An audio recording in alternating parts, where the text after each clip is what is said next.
¿Cómo le va? Buenas noches. Esto es DTV, el resumen. Una jornada con mucha actividad en la Cámara de Diputados, sesión a cargo de la Comisión de Presupuesto y Hacienda. Tenemos todo para estas 2 horas. Comenzamos de esta manera con estos títulos.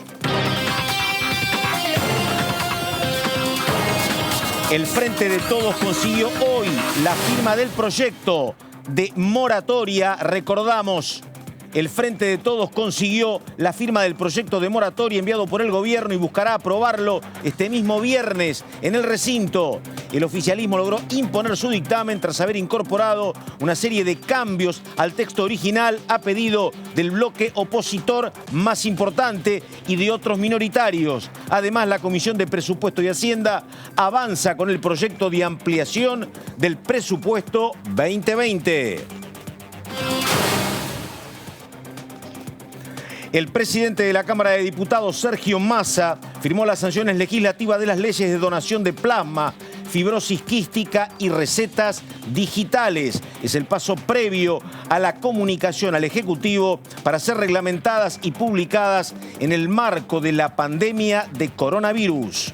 Los 3 proyectos en cuestión fueron convertidos en ley el pasado jueves por el Senado con amplio respaldo de todas las bancadas. La Cámara de Diputados oficializó hoy la convocatoria para la presentación del jefe de gabinete, Santiago Cafiero, este jueves en el recinto.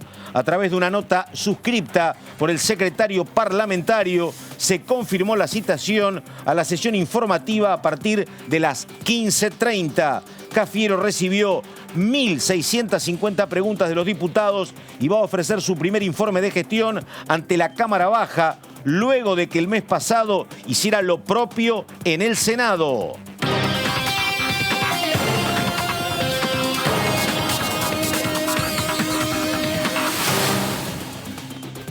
Esto es DTV, el resumen. Estamos como todas las noches con nuestros compañeros. Él es Claudio Mardones. Eduardo Serenellini, ausente con aviso por un par de días. ¿Cómo le va, Claudio? Muy ¿Qué bien, dice? muy bien. Muy buenas tardes.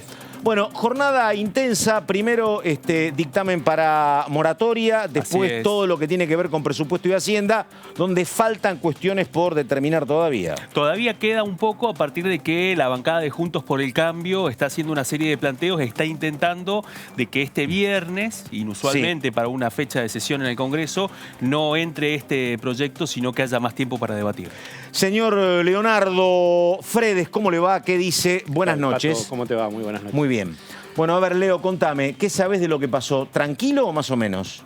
No, más o menos hubo jornadas que fueron mucho peores, más intensas en el pasado, dentro de lo que es de los primeros proyectos que pueden tener discordancia, porque este año se trabajó mucho con temas consensuados por el tema de lo virtual y de tratar de llevar temas consensuados. Que tiene algunas discrepancias, dentro de todo se llevó por carriles tranquilos. Sí. Está bien que la virtualidad por ahí no te permite el picante que hay en la comisión, ¿no? De que una mirada, uno que se levanta, uno que... Vi alguna pelea por ahí de Gioja, por ejemplo, con Mario Raúl Negri, pero efectivamente esto fue más o menos encaminado, efectivamente. Claro, sí.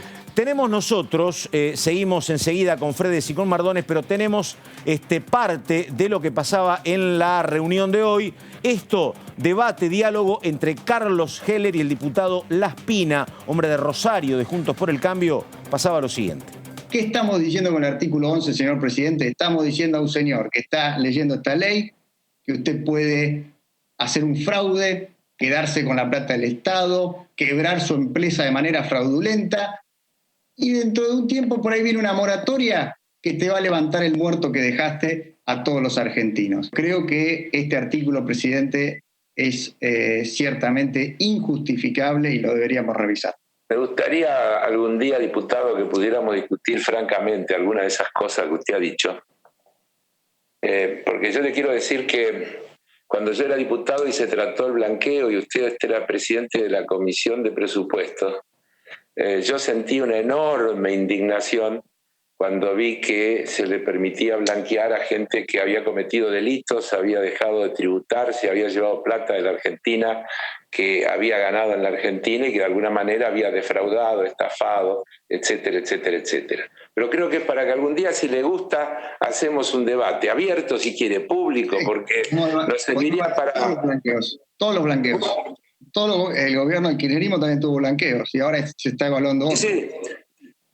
Yo le quiero decir que todas las sensaciones... Eran provenientes de delitos, eran provenientes de evasión tributaria, no de defraudación. Eso es un delito, discúlpeme. No, sí, pero no era... La evasión tributaria es un delito. No, pero también estamos acá en esta moratoria. La evasión tributaria es un delito, es una defraudación al fisco.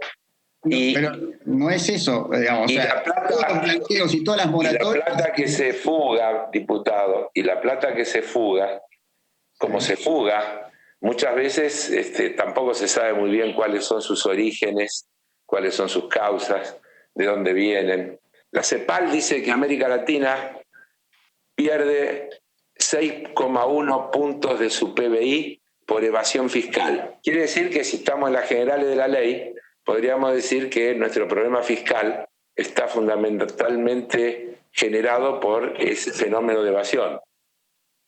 A ver, recordamos con Leo y con Mardones, se está refiriendo Carlos Heller a un momento muy importante de lo que era el comienzo de la gestión de Cambiemos, cuando se votó un blanqueo que rechazaba lo que era el Frente Renovador en ese momento, y bueno, lo tuvo que aceptar Cambiemos, que era el oficialismo, pero cuando se reglamentó la ley apareció un artículo que habilitaba el blanqueo de familiares. A eso se refería Carlos Heller, y lo que uno ve en algunos años que ha presenciado sesiones y discusiones de este tipo, es que siempre cuando sos oposición sos muy principista. Y cuando toca ser oficialista sos menos principista y más pragmático, me parece, Mardones, ¿no?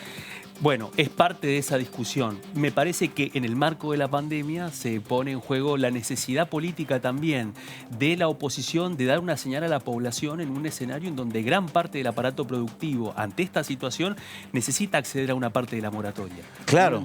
Una parte está vinculada a la arquitectura de una nueva moratoria, en donde hay una parte que seguramente va a ser complicada con respecto a saber quiénes son los que pueden blanquear o no y de qué modo, y quiénes son los que quedan afuera de esa moratoria. Porque por supuesto que la oposición pone el dedo en lo que tiene que ver con grandes empresas. Cuando nombran a determinado grupo, el oficialismo le responde con Vicentín. Pero además hay, como plantean ellos, miles de personas que necesitan la moratoria para tener alguna posibilidad de ir a pedir un crédito y estar medianamente blanqueados. Si vos no tenés esta herramienta y no estás con los papeles en regla, no tenés acceso a ningún crédito. A ver, Leo, diga, por favor. No, y además el tema de los fondos, lo que vos decís. Claro. Más principio, menos principio, cuando sos oposición al oficialismo.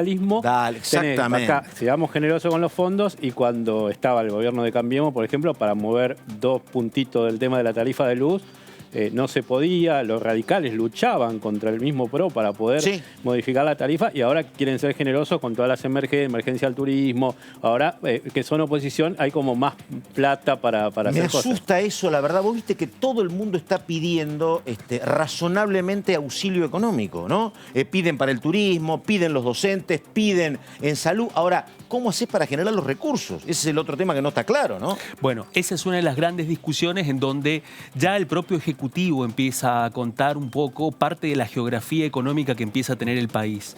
Por una parte, en el interior del país empiezan a aparecer algunos signos de reactivación en algunas actividades. Ahí estamos. Algo totalmente diferente a lo que pasa en el AMBA. Efectivamente. Eso tiene que ver también con una cuestión vinculada a la recaudación tributaria, y uno de los grandes indicadores también tiene que ver con el nivel de consumo de electricidad.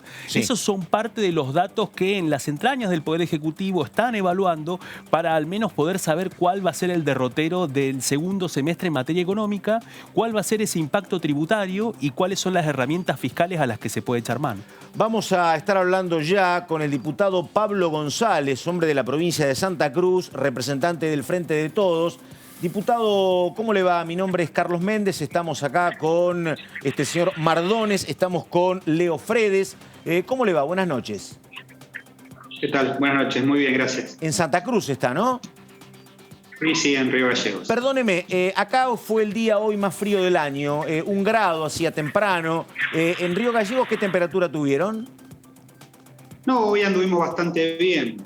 Creo que nosotros venimos de las semanas más frías del año y la provincia de Santa Cruz, de las 6 ciudades con la temperatura más baja, tuvo 5 ciudades con la temperatura más baja. Veníamos de un promedio de la semana pasada de unos 8 grados bajo cero, entre 8 y 10 grados bajo cero. Y ahora, bueno, mejoró un poco. Hoy creo que tuvimos 2 o 3 grados, así que están... Ustedes saben lo que pasa, las cañerías se congelan, aumenta el consumo de gas, que es uno de los temas que yo planteé justamente hoy, que roza un poco también este tema de lo que fue pasando y de los recursos y las cuestiones que preocupan a las provincias, pero sí, bueno, mucho frío. Diputado, perdóneme, una consulta más. ¿Llegaron a tratar en la reunión de presupuesto el tema del IVA del 10.5% a la leche o quedó para la próxima reunión? Se debatió, se debatió. Lo que hoy fue ustedes saben, fue una reunión de comisión donde Raúl Rigo explicó los alcances de esta ampliación del presupuesto y sí, fue un tema que la idea hoy era hacer preguntas y mañana debatir. Así que hoy se estuvieron haciendo preguntas, el secretario contestó y la idea es mañana a las 11 de la mañana cuando continúe esta reunión de comisión, porque pasamos un cuarto intermedio, se debate. Mardones. Diputado, ¿cómo le va? Mardones lo saluda desde el piso. Bien. Con respecto a... También quiero preguntar eso de la moratoria, pero específicamente con respecto al IVA sobre la leche. Una parte de la discusión quedó un poco más esclarecida cuando el gobierno explicó que ninguna de las leches tenía IVA del 0% y que esto implicaba reducirlo del 21 al 14,5. Quería preguntarle en ese sentido... ¿hubo un error de comunicación para poder presentar esta iniciativa? ¿Por qué cree que, teniendo en cuenta la importancia de esta ley en este escenario de crisis por la pandemia, parte de la discusión pública quedó encallada sobre un tema que finalmente no era como había sido presentado por la oposición? Sí, no sé. Hoy, para que se dé una idea, hubo 4 preguntas sobre el mismo tema y Rigo lo aclaró 4 veces. Y uno de los últimos diputados que tomó la palabra seguía insistiendo con esa alícuota cero que se decía en los medios que tenía la leche. No sé, supongo que debe ser para instalar algún tema, digamos, que es sensible a la gente, ¿no es cierto? Porque obviamente en épocas de pandemia o en cualquier época el consumo de leche es un indicador básico de lo que está pasando, ¿no? Y todos lo vimos con mucha preocupación. Puede ser... qué sé yo. La verdad, hoy Rigo 4 o 5 veces lo tuvo que aclarar. Leo. González, Leonardo Fredes lo saluda. ¿Esperaban más acompañamiento de Juntos por el Cambio en el tema de moratoria, teniendo en cuenta que algunos insisten con el tema de que es un traje a medida para algunos, como que no fue un apoyo contundente y otro sector de Juntos por el Cambio dice de no podemos estar votando en contra de una moratoria, ¿no? ¿Esperaban que no se le diera tanta vuelta al tema? No, yo vengo viendo desde acá lo que está pasando y obviamente lo que ellos vienen planteando. Ellos mañana van a ir con un dictamen de minoría. Lo que hizo la comisión en estos días fue hacer lugar a muchos de los pedidos que se hicieron, ustedes saben. Fundamentalmente el tema de aquellos contribuyentes cumplidores, se venía debatiendo en los medios y era una de las banderas que tenía la oposición. Y lo otro es, digamos, es una cuestión política que parte del debate fue lo que ustedes mostraron recién, ¿no? Entre Carlos Heller y un par de diputados de Juntos por el Cambio, cuando decían que nosotros estamos haciendo esta moratoria concretamente para beneficiar a Cristóbal López, que eso lo dijeron todo el tiempo, lo dijeron en los medios. Y nosotros hemos respondido con respuestas que son técnicas y concretas. Hay 4.600 empresas que están quebradas y a las cuales alcanzaría esta moratoria. Esas 4.600 empresas tienen una deuda consolidada de 24.000 millones. Está comprobado que si hay avenimiento, hay un 60% de recupero y si no hay avenimiento, hay un 4% de recupero. Con lo cual, digamos, no es un traje a medida de nadie. Lo que pasa es que en el debate se le recordó a Juntos por el Cambio el blanqueo donde se debatió si ingresaban o no ingresaban los familiares los funcionarios públicos y después el presidente de la Nación, que como Sí. ustedes saben emitió un decreto para beneficiar a su familiar, y eso fue todo lo que se debatió hoy, y creo que es el motivo por el cual ellos nos van a acompañar. El dictamen de mayoría. Perdóneme, diputado, primero un número. Digo, la moratoria, estiman ustedes no, pero el Estado permitiría juntarse con cuánta plata. ¿Hablaron de 500.000 millones de pesos pendientes de recaudación? ¿Es un número o no eso? No, yo creo que es sensiblemente inferior. De todas formas, hoy Raúl Rigo no se animó a establecer un número de acogimiento. La verdad es que yo estuve en comunicación acá con la Federación Económica de la Provincia de Santa Cruz, estuve trabajando con el Consejo de Profesionales de Ciencias Económicas. La verdad es que la situación es muy crítica, las pymes están mal, los contribuyentes están mal. Así que es muy difícil, creo yo, de estimar, ¿no? El otro día se hablaban de unos 350.000 millones o 300.000 millones, pero va a depender de muchos factores. Pregunte, Mardones. Diputado, quería preguntarle, teniendo en cuenta la importancia y la necesidad de una moratoria de este tipo en este escenario de la pandemia, ¿usted cree que la oposición solamente avanza este dictamen de minoría pura y exclusivamente por el tema de oil combustibles? Es decir, por negarse a que exista una moratoria con el impuesto a los combustibles. Se lo pregunto específicamente porque la semana pasada, precisamente en la misma comisión, la oposición se había comprometido a obtener un informe con el detalle de las empresas, no solamente en quiebra, sino también de las empresas que podrían ser beneficiadas por este tipo de moratoria de la actividad de combustibles. ¿Recibieron ese informe? ¿Hablaron sobre este tema? ¿O usted considera de que es una de las formas para negarse y no acompañar el proyecto de ustedes? Claro, no, yo no recibí, no vimos ningún informe en la Comisión de Presupuestos sobre eso. Creo que concretamente es una buena excusa para no acompañar el dictamen de la mayoría. Como no pueden votar en contra de una moratoria, van a presentar un dictamen de minoría. Creo que eso es todo lo que, digamos, mucho más vueltas a esa forma de no acompañar un proyecto nuestro, creo que han encontrado, ¿no? Diputado, hablábamos de dónde saldría plata y de cuánto se podría recaudar con esta moratoria, y un tema que quedó pendiente y que siempre está con posibilidad de ingresar es el del impuesto a la riqueza. ¿Están manejando nuevamente alguna fecha? En el oficialismo se decía que ingresaba, después que ingresaba en mayo, en junio, estamos en julio. ¿Tienen algún dato certero de ese tema? No, todavía no. Pero es un tema sobre el cual se está trabajando y todavía sigue en la agenda legislativa y lo hemos hablado el otro día en el bloque, ¿no? Yo creo que en breve lo vamos a presentar. No es una idea. Si la pregunta es si hemos abandonado la idea, no. Es más, lo hemos hablado el otro día en la reunión del bloque con la autoridad del bloque, con Máximo y también estaba Sergio Massa. Diputado, sigo con el tema porque la verdad que yo recién les decía a mis compañeros de trabajo que es, no sé si preocupante, pero es llamativo que la verdad no está claro cómo el Estado va a recaudar con una actividad en caída y hay cada vez más demandas de tipo económico y social. La pregunta es la siguiente. Incluso Cecilia Todesca, vicejefa de gobierno, dijo que vienen 4 o 5 meses los próximos muy complicados. ¿Ustedes estiman lo mismo, que viene un tiempo muy difícil en materia económica, diputado, o no? Sí, por supuesto que sí. Por supuesto que sí. Ya veníamos mal.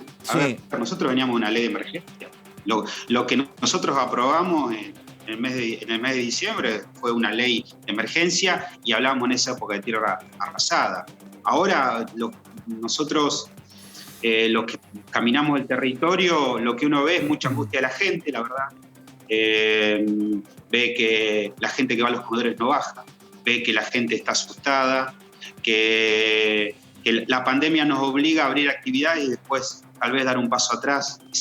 La verdad que es muy difícil de determinar. Dios quiera que esto pase rápido y que es lo que todos queremos, ¿no es cierto? Perdóneme, pero es muy difícil de determinar. Sí, perdóneme, sí. La actividad petrolera, ¿cómo se está desarrollando en este momento en la provincia? Digo, ¿50%, 70%? ¿Está parada? ¿Cómo está la actividad? Yo diría que está en un 70%. se han hecho protocolos, las cámaras petroleras han resuelto con los sindicatos, ustedes saben, una reducción del salario de los trabajadores que estaban en la casa, no que estaban en los campos del 60%. El barril criollo ayudó, así que estamos recobrando la normalidad. Nosotros hemos tenido reuniones con las gobernadoras, con autoridades de las principales productoras de la provincia, con Sinopec, con YPF. Así que sí, está recobrando la normalidad y yo diría que sí, que puede ser entre un 60 y un 70%. Diputado, otra inquietud. Recién nosotros en el comienzo del programa contábamos un poco de que la geografía económica de nuestro país, atravesada por la pandemia, nos muestra dos recortes. Uno, la situación y el impacto de la cuarentena en el AMBA, y otro, la dinámica de la flexibilización de la cuarentena con distintos grados en el interior del país. En ese contexto, una de las grandes discusiones que atraviesa toda la Cámara tiene que ver con las economías regionales y las pymes. Si bien nos encaminamos a dos dictámenes, uno de mayoría y de minoría, quería preguntarle cuáles son los principales puntos para pymes y economías regionales de este proyecto que va a formar parte del dictamen de mayoría. Bueno, ahora se permite incorporar deuda hasta el 30 de junio. El acogimiento puede formularse hasta el 31 de octubre. Es muy amplio, ¿no es cierto? 60 cuotas para los contribuyentes de las MIPYMES, que es lo que veníamos hablando recién, 48 cuotas para el resto de los contribuyentes. Eso para los sistemas del Sistema Único de Seguridad Social. Para el resto de los impuestos son 120 cuotas para las pymes. Así que la tasa de interés del 2%, primero era hasta el mes de enero. Los consejos profesionales pidieron que esto se amplíe, así que lo ampliamos hasta 6 meses. También estamos viendo el tema de la tasa de interés. Esto sí dio debate y a nosotros mañana lo vamos a tener que revisar, ¿no? Porque se nos pedía establecer un sistema un poco más concreto. Se estableció el Badlar, digamos, y se le va poniendo, y se le puso con el sistema francés. No quedó claro, la verdad. Así que el compromiso nuestro es volverlo a estudiar y mañana seguir planteándolo. Fue un compromiso personal que asumió el presidente de la comisión, Carlos Gelerol. Bueno, muy bien. El diputado Pablo González, hombre de la provincia de Santa Cruz, planteando una situación, me parece que en lo parlamentario, bueno, con salidas, soluciones para el oficialismo, pero a nivel social, coincidiendo con diagnósticos siempre muy complejos para lo que viene. Diputado, muchas gracias y buenas noches. Muchas gracias a ustedes, muy buenas noches. Muy bien. Bueno, estamos en DTV El Resumen. En un rato tenemos la voz de un dirigente del radicalismo tucumano. Pero antes, Leo, por favor, ¿esto está en términos parlamentarios medianamente resuelto? ¿Va a haber sesión? ¿Van a tener mayoría en el oficialismo? ¿Levantan la mano y está? ¿O es más difícil? No, hubo consensos. Sí. No sobra mucho, pero no sobra mucho, pero está. Sí. Los 110 de votos, 117 del oficialismo, porque Massa no vota, de Mendiguren tiene la banca con licencia. Los 8 de Ramón, que siempre están. Sí. Ya tenemos 126. Me dijeron que misioneros 25. Y cordobeses andan muy bien con Córdoba. Veo a nivel cupular, veo buena relación con Schiaretti, pero ¿los cordobeses acompañan también? Los cordobeses y los misioneros firmaron el dictamen. Por eso, sí. Entonces ahí ya tenés seguro, y Ramón seguro que va, más los 3 que se habían ido de Cambiemos, más el rionegrino. Y del otro bloque, sí, ahí es donde se va a ver la división, porque los 4 cordobeses van a tomar una postura que no va a ser la de Sarguini, Camaño y los de la provincia de Buenos Aires. El bloque labañista no está unificado. Labaña, no, es para nada. Y ya lo viene demostrando en consenso fiscal, votaron diferente. Y también tuvieron diferencias cuando Juntos por el Cambio pidió el tratamiento del DNU por las facultades de Cafiero. Ahí también se habían separado los... Perdóname, hoy cobrás si me contás lo que va a pasar con la diputada Camaño en el tema reforma judicial. ¿Cómo va a ser clave? Sí. Bueno, sí. Y lo mismo pasa con Mardones. Mardones, tengo un tema muy preocupante desde el punto de vista que yo hablaba de la verdad, del tema económico, porque en el gobierno lo que me dicen a mí es que habían imaginado un escenario de pandemia 2-3 meses, con ayuda, asistencia, IFE, y esto no termina más.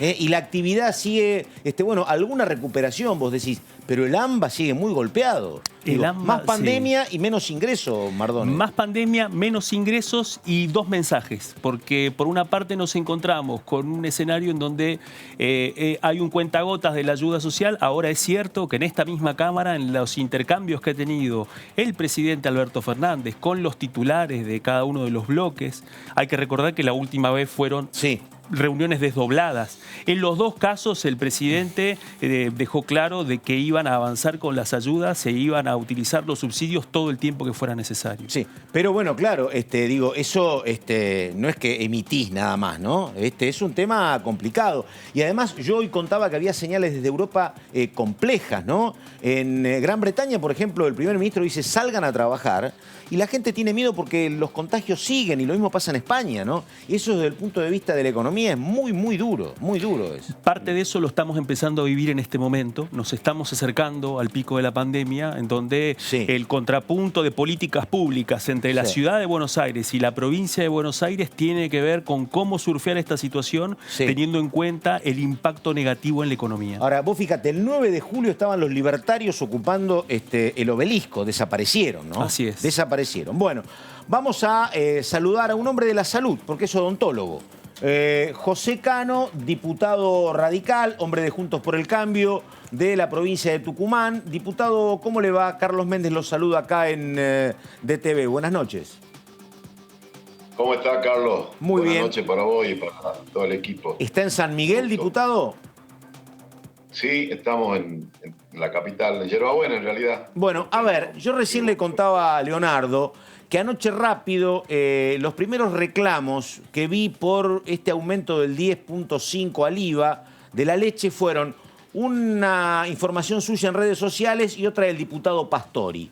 A ver, ¿cuál es la verdadera historia? Ustedes dicen que no estaba grabada la leche y que ahora la van a grabar con el 10,5%. El gobierno dice, no, había un IVA del 21% y ahora vamos a rebajarlo al 10.5%. ¿Uno podría establecer en este caso al menos cierta neutralidad informativa acá, no o no? Sí, por supuesto. Es responsabilidad de todos, independientemente de la posición política que ocupemos. Ustedes recordarán, durante la emergencia alimentaria hubo una discusión durante el último año de la gestión de Cambiemos, donde finalmente el expresidente dictó un decreto que en ese decreto desgravaba del IVA a los productos de la canasta básica. Hay un anexo donde estaba un largo listado de productos de la canasta básica que hasta el 31 de diciembre del 2019 estaban con alícuota cero. A partir del 31 de diciembre, que duraba que tenía vigencia la prórroga y el decreto, todos los productos, menos la leche que no está aditivada, la leche en sachet, la leche común que no lleva ningún tipo de aditamento, estaba con alícuota cero, y el resto de las leches, leche en polvo, la leche que viene fortificada, estaba grabada al 21%, y a esos productos se los lleva al 10,5%, y se incluye la leche sin aditivo, que es la leche común, con que estaba desgravada, y se le pone el 10,5% de IVA. Esto ha quedado muy claro en el debate que hoy hemos tenido, en virtud de la presencia del secretario de Finanzas, y me parece que no hay discusión sobre eso. Puede haber por ahí equivocación de que hay la leche en polvo, la leche fortificada, estaba con el 21% y ahora se baja al 10,5%. Pero la leche en sachet, la leche común, no estaba grabada por el IVA, y de hecho yo en mi alocución en la comisión hice mención a datos del propio Ministerio de Agroindustria, donde claramente ha habido una baja del consumo de leche. Ustedes recordarán que ya hubo, en 2016, ha habido una disminución del consumo per cápita y en el primer trimestre, en este segundo trimestre, hemos tenido los valores más bajos de los últimos 15 años de consumo de leche y ha bajado mucho más el consumo de la leche en caja, es decir, de la leche que está aditivada, por lo cual la gente claramente se volcó a consumir la leche común, la leche en sachet. Pero esto, digamos, no... Hay cuestiones sobre las que podemos tener mirada. El funcionario hizo una explicación vinculada a que eso no impacta en la merma de la baja del precio. De hecho, en este semestre tuvo un incremento del 31% el costo de la leche. Pero ya en el 2006 también hubo, el 31 de diciembre del 2006, el expresidente Néstor Kirchner le grabó con el 10,5% al pan, que es el pan francés, que estaba en ese momento también sin la alícuota. Sí. El secretario de Finanzas dio explicaciones técnicas de por qué se tomaba la medida, pero lo que no se puede discutir es que hasta que no se apruebe esta ley, la leche común no está grabada con el IVA. Un minuto, pregunte Mardones, a ver. Diputado, teniendo en cuenta que ya venimos asistiendo a una caída del consumo de la leche y estamos hablando de un insumo clave para la nutrición, quería preguntarle si dentro del bloque y del interbloque han analizado otras medidas por fuera de esta discusión fiscal para poder afrontar esta caída en el consumo de leche. Ya ha quedado en evidencia de que desde que el presidente Mauricio Macri, en el medio de la crisis económica, resolvió desgravar la leche UAT hasta el momento, tal como usted lo dice, el consumo no repuntó. Estamos en un escenario además en donde no solamente el consumo sigue cayendo, sino que la tendencia fue mucho peor a partir del impacto de la pandemia. Entiendo de que ya esta discusión respecto a este alimento no tiene solamente que ver con una cuestión fiscal. Quería preguntarle si habían analizado este elemento también. Sí, bueno, nosotros entendemos que cuando uno mira las proyecciones, como bien lo estás planteando vos, ahí me parece que de ninguna manera uno puede pensar que grabando con el 10,5 el precio de la leche baje. Porque naturalmente la gente, digamos, no es que todo el mundo compra en los supermayoristas y demás, en los almacenes de barrio, la gente de menor recurso está consumiendo esa leche y nosotros creemos que va a tener un impacto de incremento de precio. Claramente, digamos, todos los análisis que nosotros podíamos tener previo a este evento excepcional, disruptivo, que vos lo planteás con el tema de la pandemia, me parece que estamos viviendo un escenario absolutamente inesperado, distinto. Hoy los números de la economía que con total crudeza, digamos, el secretario expuso, vamos a tener un déficit proyectado de más de 44.000 millones de dólares. La caída de la actividad, las provincias dejaron de recibir aproximadamente a partir del decreto del aislamiento obligatorio aproximadamente 250.000 millones de pesos.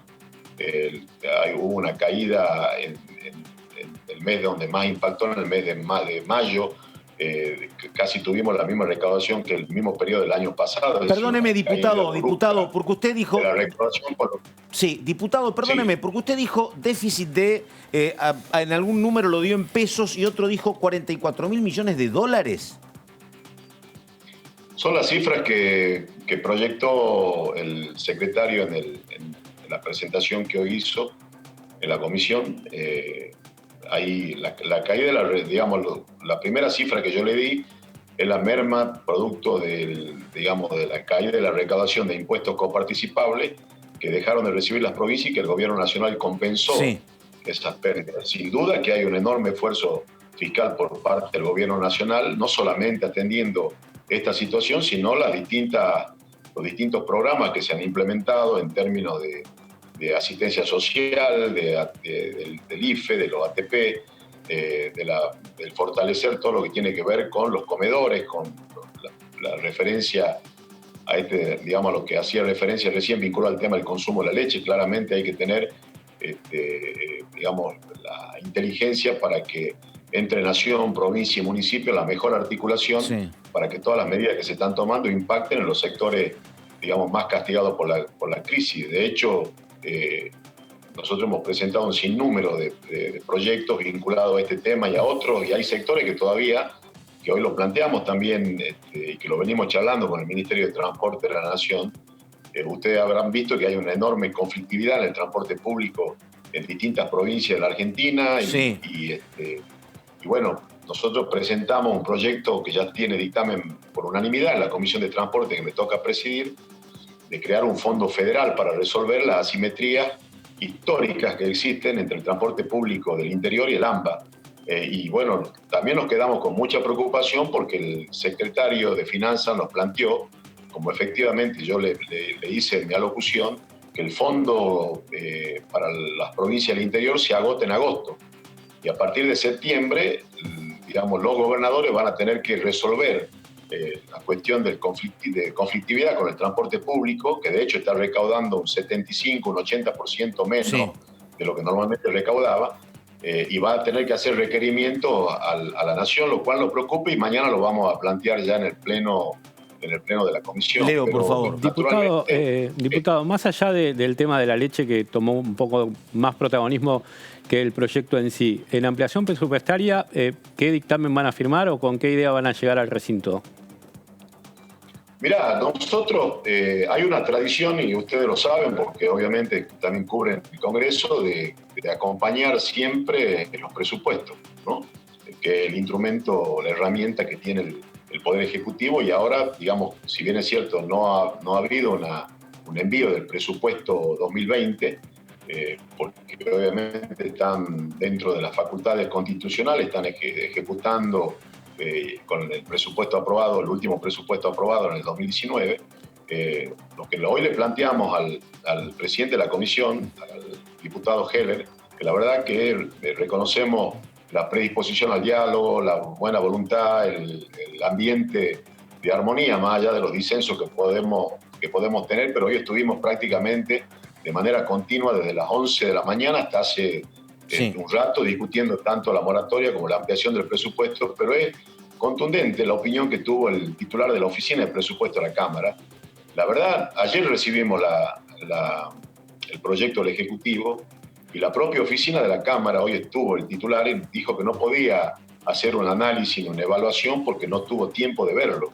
Nosotros tenemos la mayor predisposición porque entendemos que el Ejecutivo está en una ejecución del orden del 60% de las partidas, es decir, que necesita de esta herramienta, de este instrumento, no de manera inmediata para aprobarlo en un trámite exprés. Nos gustaría que se apruebe, digamos, discutir el día viernes la moratoria y probablemente la semana que viene, cuando ya tengamos el análisis de la Oficina de Presupuesto, poder tener una posición con respecto al proyecto que entró el día de ayer al Congreso, ¿no? Diputado, perdóneme. Pero obviamente tenemos voluntad de acompañar, entendemos el momento que se está atravesando y creemos que desde la oposición hasta acá venimos dando muestras más que contundentes de estar a la altura de las circunstancias, ¿no? Diputado, perdóneme muy brevemente porque tenemos que ir a otra nota, pero le quiero preguntar esto. Digo, los ministros de Cambiemos de Economía fueron Alfonso Pratgay, Nicolás Dujovne, sustancialmente. No quedó un recuerdo de una buena gestión. Y ustedes como radicales, junto con Cornejo y otros, siempre plantearon otra mirada económica. ¿Puede ser que este tiempo sirva para que el radicalismo muestre una diferencia económica del PRO o no? ¿O no es el momento este? No, mire, nosotros estábamos trabajando en el interbloque parlamentario yo lo dije no ahora, lo dije cuando estábamos en el gobierno. Creo que lo que efectivamente funcionó como una coalición de gobierno fue el interbloque parlamentario, porque hay mucha empatía, mucho debate interno, prácticamente han sido unánimes las votaciones cuando fuimos gobierno y ahora mismo, digamos, como oposición. Así que me parece que la responsabilidad nuestra, más allá de las miradas, que también existen miradas distintas dentro del gobierno, eso no se puede negar, digamos, porque también claramente hay miradas distintas sobre distintos temas. Lo que nosotros creemos que tenemos que tener la enorme responsabilidad de consolidar nuestro espacio, de dar los debates internos que tengamos que dar. Juntos por el Cambio está absolutamente consolidado, un buen dato para la democracia argentina, para el oficialismo que gobierna y para la oposición que controla. Se terminó con la fragmentación política que teníamos hasta el 2015, y digo, más allá de las miradas y de las posiciones distintas que podemos tener en algunas cuestiones con algunos dirigentes del PRO, me parece que esas discusiones se la sanea dentro del propio espacio. Ahí estamos, el diputado tucumano José Cano. Diputado, gracias y buenas noches. Nosotros estamos... Gracias, buenas noches. Nosotros estamos en DTV El Resumen, estamos con el señor Leo Fredes, estamos con Claudio Mardones y ahora esto pasaba entre dos hombres con años en la Cámara. Uno es Mario Raúl Negri, diputado por Córdoba, entrerriano de nacimiento, y el otro es José Luis Gioja. Primero, Negri, lo escuchamos. Quiero decirle que en términos de la amnistía que se prevé en los blanqueos, que es la misma que se prevé en esta ley, no tiene que ver con casos de procesamiento por defraudación. En el caso que nosotros hacemos referencia no son caprichos personales. Estamos hablando de una quiebra que está en plena ejecución, que hace 72 horas el propio juez de la quiebra siguió adelante ordenando la liquidación de los bienes. En este caso no son ni siquiera agentes de retención, cobran un impuesto directamente que lo deben trasladar. Y esta empresa, como todos saben, del 2001 hasta el 2005, de 2010 hasta el 2015, cobró el impuesto que tenía que depositar automáticamente la AFIP y no lo depositó nunca, sino que generó unidades de negocio por afuera, que generó el proceso penal por el cual están procesados, y la AFIP ha recomendado en su cadena de importantes funcionarios de toda la vida y de la burocracia que no se podía poner ningún tipo de avenimiento. Y así lo entendió el juez de la quiebra, y hace 4 días nos hemos enterado por los diarios de nuevo que va hacia adelante el proceso de liquidación, es decir, que no quedan ningún tipo de bienes salvo el orden de prioridad y de privilegio que los acreedores tienen, que para suerte de los argentinos, el principal acreedor es el Estado argentino. Entonces, no tiene nada que ver, independientemente que nos guste o no, los blanqueos con la amnistía que se contemplan con esto que se quiere incorporar en esta ley. Bueno, ahí está la palabra del diputado cordobés Mario Raúl Negri, haciendo referencia a lo que es la historia de los últimos años de Oil Combustibles, encabezada por el empresario Cristóbal López. ¿Qué es lo que cuenta? Digo, por un lado está actuando la justicia, como dice Mario Raúl Negri, que ha decretado la quiebra de la empresa. ¿Qué es lo que dice por su parte Cristóbal López? Dice dos cosas. Por un lado, señala que lo que él hizo, esto que está apuntando como operatoria Negri, estaba convalidado en su momento por las autoridades de la AFIP. Es lo que dice, repito, Cristóbal López. No era una ocurrencia mía. Yo hacía lo que también era uso común y corriente de otros sectores habilitados por la AFIP. Que también, y esto es muy complejo, pero es parte de la historia, lo que también señala Cristóbal López es que su situación judicial, dice él, se complicó en grado sumo cuando le dijeron a partir del año 2015 que él tenía que poner sus medios de comunicación al servicio del encarcelamiento de Cristina Fernández de Kirchner. Repito, es el testimonio de Cristóbal López. Como yo no me presté, vino lo que vino en materia judicial. Hasta aquí la justicia tiene otra interpretación, pero repito, es la historia que está señalando en la que tiene que ver como su verdad relativa Cristóbal López, y a eso hacía referencia Mario Raúl Negri. Y ahora José Luis Gioja, que decía lo siguiente. Parece que los temas están debatidos. Creo que la voluntad del Ejecutivo es manifiesta de querer acordar. Creo que la tarea suya, presidente, ha sido ejemplar en esta línea de acordar, de conceder. Los que se visten de republicanos cuando les conviene y cuando no, o cuando tuvieron el ejercicio del poder no lo hicieron. El artículo 14 que tiene que ver con delegación de facultades, usted nos ha informado que ha sido aceptado y ha sido modificado, ha sido sacado directamente. Y ahora pretendemos insistir en que estamos haciendo una ley con traje a medida. Lo que no se dice es que el que tiene ese traje también ha hecho denuncias de extorsión, donde hay imputados, donde se han pedido los teléfonos de algún personaje importante de la Argentina, que esos teléfonos no han llegado como tenían que llegar, que la extorsión ha existido, que la denuncia está y que se ha ordenado el trámite judicial respectivo. Y me parece que seríamos muy infantiles, presidente, si quisiéramos legislar para una sola persona. Estamos legislando para los que necesitan en la Argentina salir adelante. Sí, presidente, una aclaración a mi amigo el diputado Gioja, nada más de menos de un segundo, porque tengo mucho afecto y respeto por él. De ninguna manera me he estado riendo. Yo respeto a todo el mundo y él sabe cómo es nuestra relación más allá de la diferencia. Lo que sí digo es que más allá de las extorsiones que hayan denunciado, podría haber devuelto la plata durante 5 años que se la guardó, nada más. Diputado, que dialoguen después. Había hecho Macri con la plata del correo y no lo hizo. ¿Me perdonan? No entremos en esa. Le voy a pedir al diputado Negri que nos ayude a mantener el clima que hemos instalado en esta reunión. Bueno, ahí estamos, la pelea entre dos veteranos. Por un lado, Mario Raúl Negri, por otro lado, José Luis Gioja. Y vamos ahora a saludar al diputado Diego Sartori.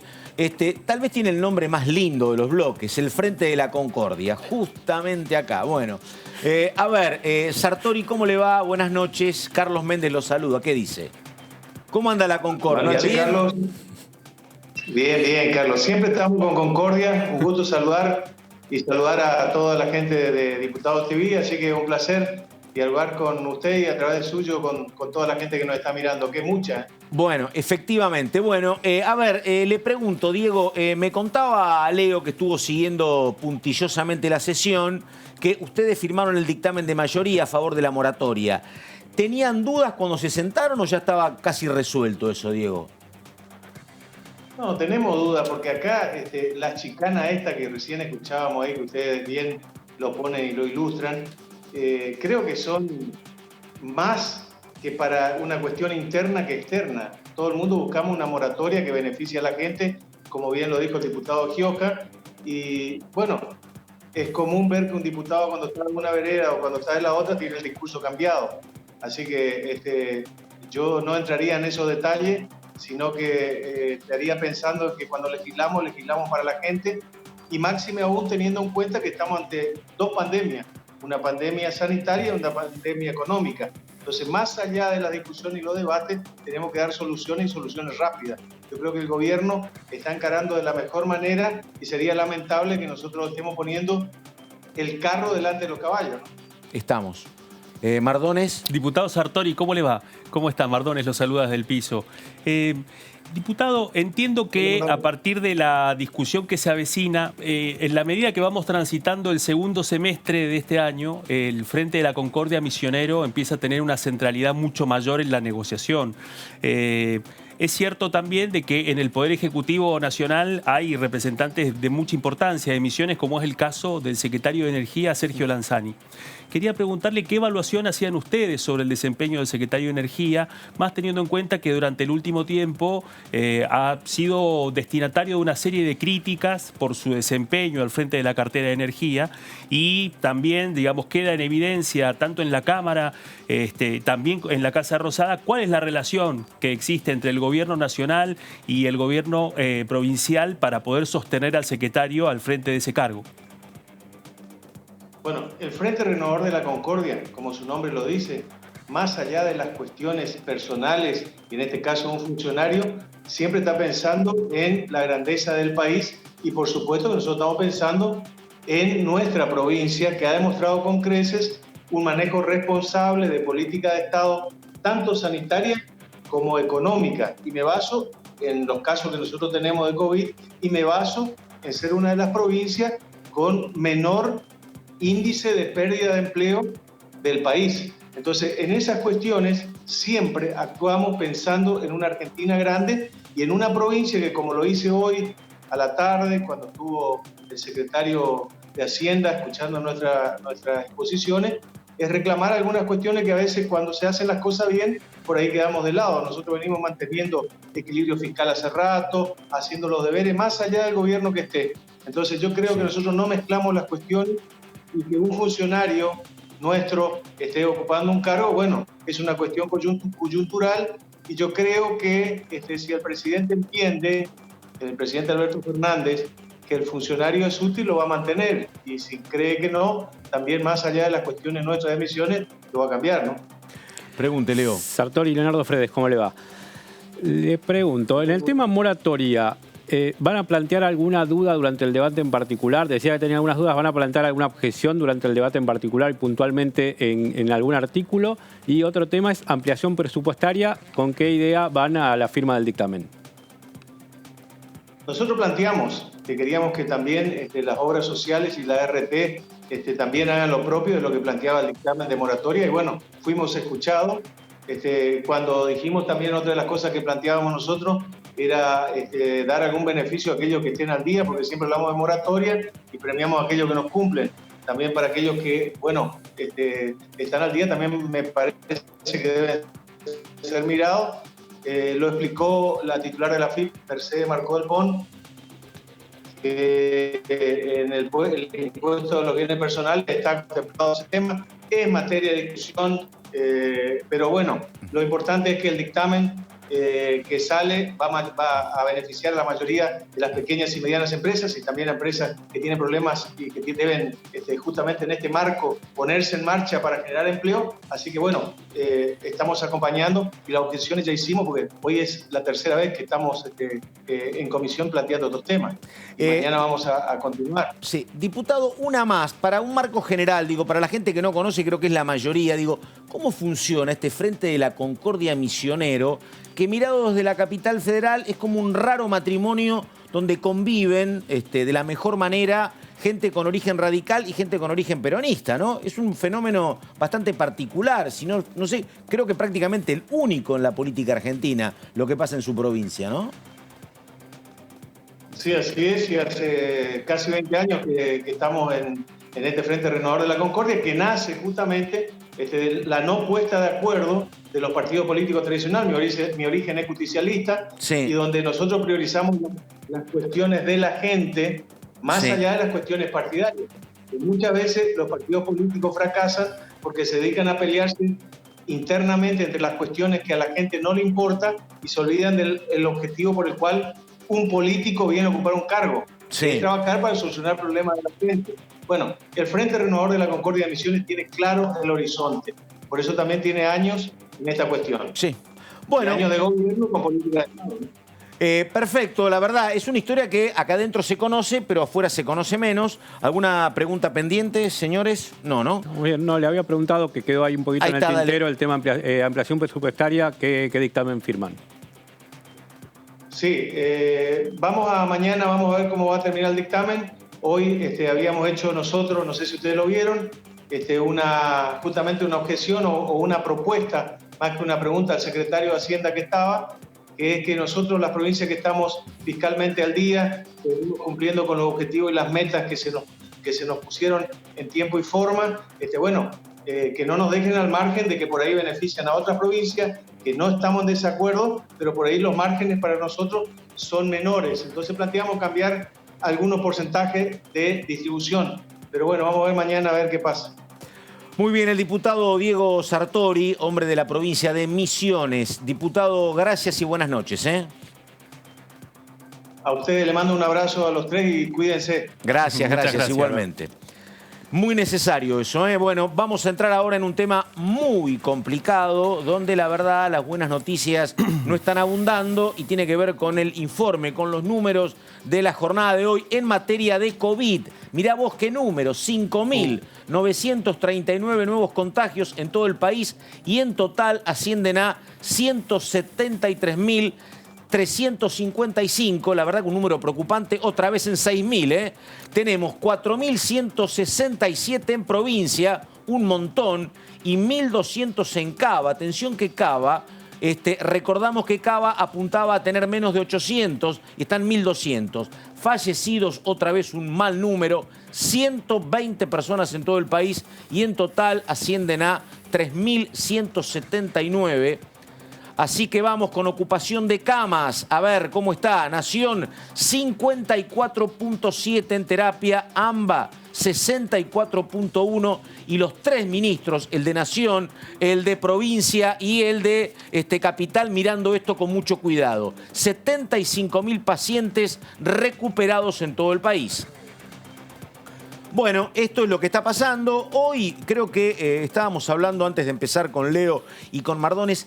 Era un día particularmente empastado porque en las redes sociales había mucho testimonio de paramédicos, de enfermeras, de médicos, diciendo que en hospitales del AMBA la cuestión está mal, ¿no? Que hay mucha demanda de camas, gente haciendo cola, hay muchos trabajadores de la salud contagiados. Hoy había una nota del personal de ATE del Durán con números realmente preocupantes, más de 40 casos. Y te dicen que el sistema, si no está en rojo, está estresado. Muy estresado, esa es la caracterización. En un contexto en donde ya a nivel nacional son más de 10.000 los trabajadores de la salud que han estado contagiados. Y donde además... ¿10.000? Sí, señor, a nivel nacional, entre contagiados y recuperados.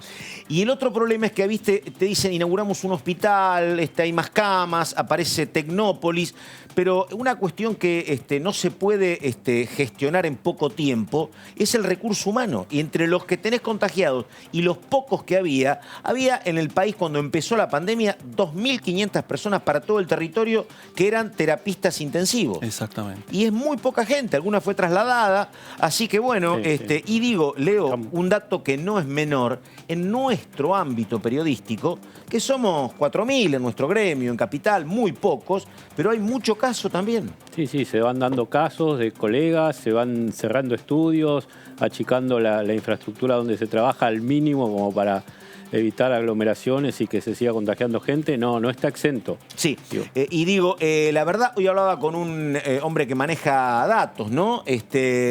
Y la verdad que todo indica, no hay ningún elemento que te diga que esto se soluciona la semana que viene. Vamos con el pico que iba a ser en mayo, en junio, en julio, ahora dicen mediados de agosto. Una situación de mucho desgaste. Y lo que contábamos, en el gobierno decían, bueno, la pandemia empezó en marzo, mayo, junio, estamos saliendo. Y estamos en agosto, a días de agosto, y la verdad una situación económica y sanitaria muy complicada. Bueno, vamos a cambiar, volvemos a la actividad parlamentaria.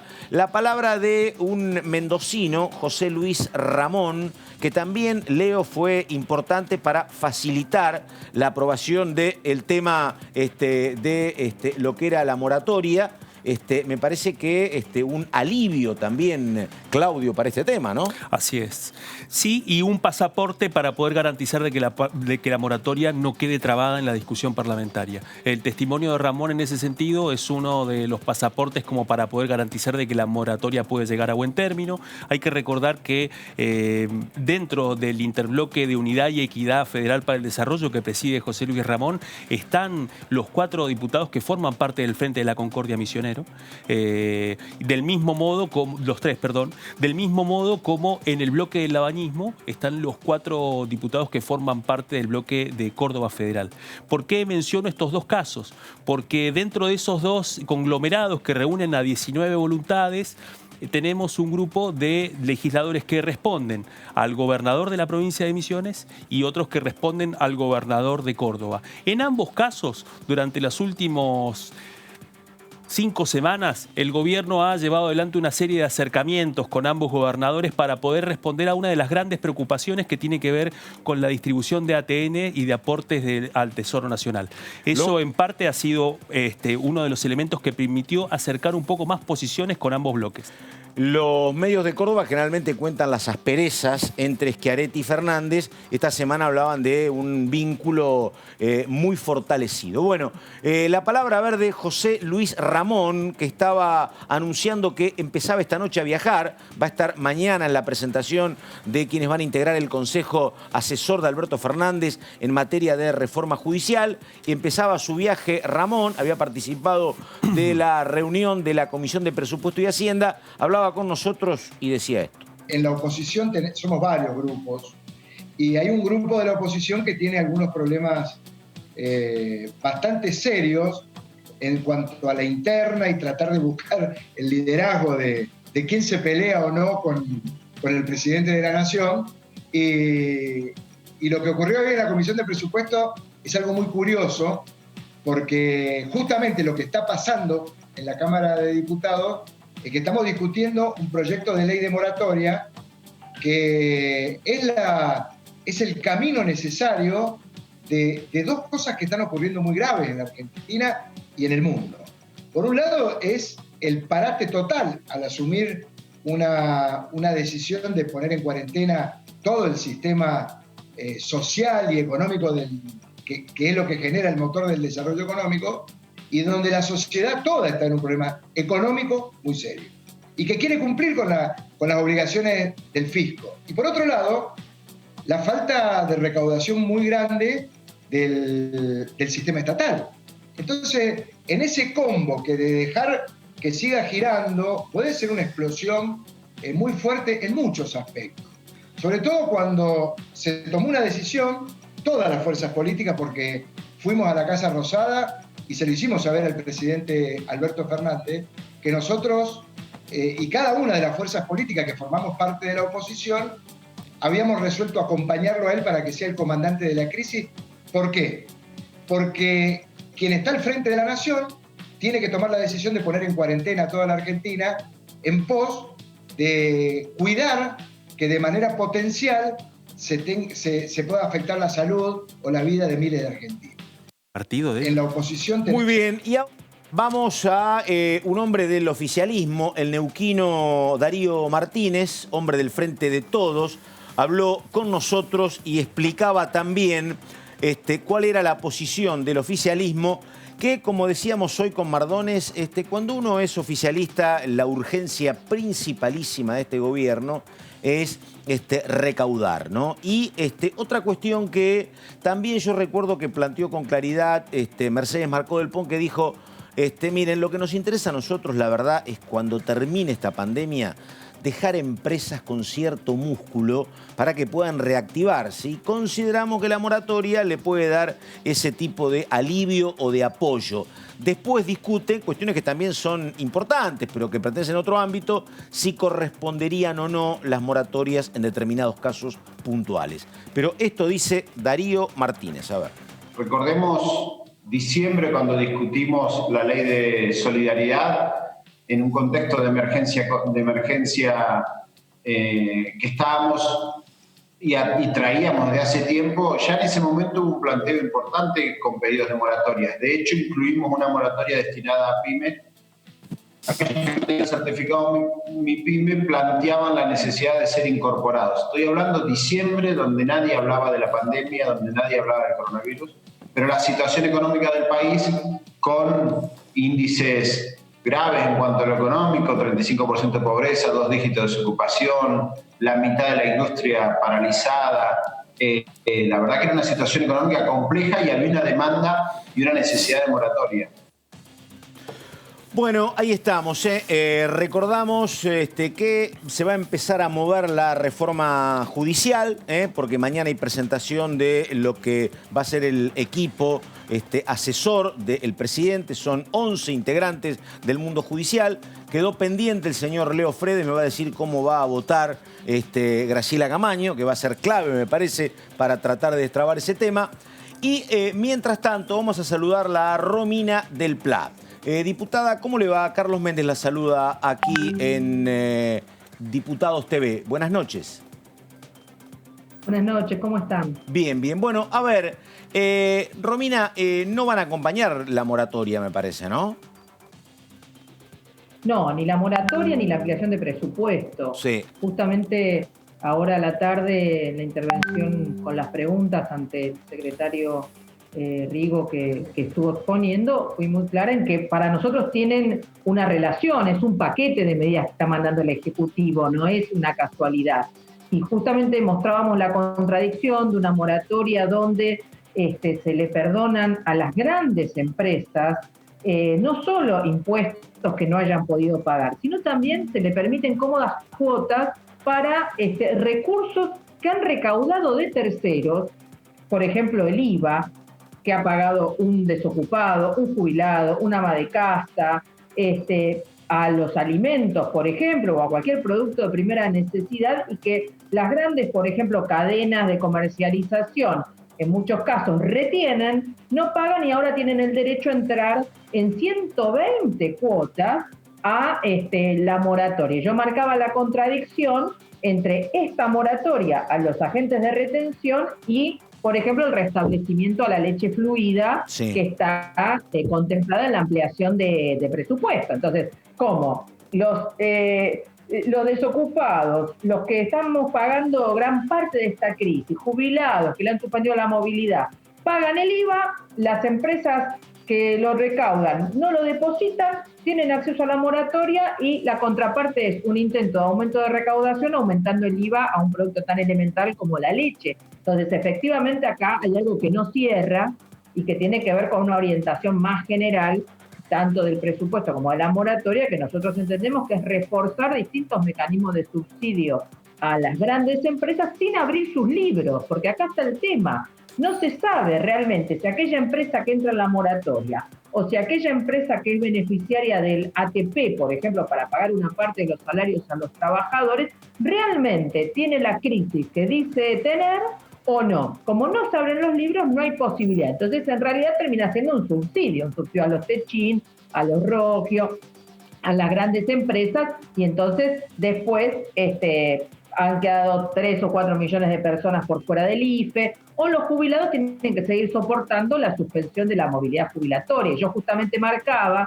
un tema que ha sido muy importante, que es que en la última reunión de la Comisión Mixta, donde se está revisando una reforma muy de fondo y muy negativa, entendemos, para el régimen jubilatorio, uno de los expertos que trajeron dio en el blanco. Me puse contenta porque alguien, reafirmó lo que nosotros venimos denunciando, que para una jubilación del 82% móvil, uno de los elementos que bastaría para enfrentar el déficit del sistema previsional es restablecer integralmente los aportes patronales. Y justamente uno de los especialistas que trajeron dijo esto, y dijo que justamente restableciendo los aportes patronales se podría revertir gran parte del déficit. O sea que hay que buscar en otro lado los recursos y no siempre sobre los contribuyentes de a pie, ¿no? Los trabajadores, jubilados, etcétera.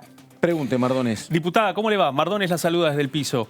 Dentro del proyecto del dictamen de mayoría, uno de los temas tiene que ver con que fuera de la moratoria quedan bancos y telefónicas. Sin embargo, también hay otro componente que tiene que ver con que también los que no repatrien el 30% de sus capitales tampoco quedarían en la moratoria. Quería preguntarle si esto lo debatió y cuál es su posición y si eso no era una de las posibilidades también para que pudieran acompañar el dictamen. Bueno, no, mirá, en realidad el problema es que justamente están incluidas en la moratoria una cantidad enorme de empresas que vuelvo a insistir con un concepto. Que abran los libros y vemos la situación, ¿se entiende? O sea, porque si no, estamos llenos de procedimientos preventivos de crisis truchos presentados por las empresas que tienen como objetivo, por ejemplo, reducir las indemnizaciones para despedir. Hemos visto cómo muchas de estas empresas no han respetado el decreto de previsión de despidos y de suspensiones, cómo finalmente se las ingeniaron para tener un acuerdo para rebajar salarios. Entonces, ¿cómo sabemos cuál es la situación real de las empresas? ¿Por lo que ellas declaran? Porque acá hay muchas que se han financiado, vuelvo a insistir, con recursos de terceros. ¿Cuál es el fundamento por el cual una empresa que ha retenido los aportes que el trabajador realiza a la seguridad social, no los ha depositado de inmediato en el ANSES y ahora tiene el beneficio de 60 cuotas para pagar lo que no le pertenece, porque le pertenece al trabajador al que se le ha efectuado el descuento? Entonces, la moratoria por todos lados hace agua. Por supuesto que tienen que estar excluidas de estos beneficios las empresas de telecomunicación, que son las que están acumulando acarradas y a las que ni siquiera se les ha planteado liberar los datos para imponer una conectividad gratuita para las familias de los estudiantes y los docentes que estamos desarrollando la tarea de continuidad pedagógica en forma remota. Imagínense que ni siquiera se les planteó que hagan esa contribución. Sería el colmo que hayan entrado en la moratoria. No es digamos, no es una concesión contra este nivel enorme de subsidios a los sectores patronales que está viendo. Diputada, el oficialismo llega nuevamente a la mayoría o incluso al quórum con el apoyo de Unidad para el Desarrollo y el Interbloque Federal. Ya se viene dando en varios proyectos esta ayuda. ¿Cómo ven la actuación de esos dos interbloques en lo que va de la renovación parlamentaria a esta parte? Bueno, creo que es muy claro que hay negociaciones permanentes en función del apoyo a ciertos proyectos.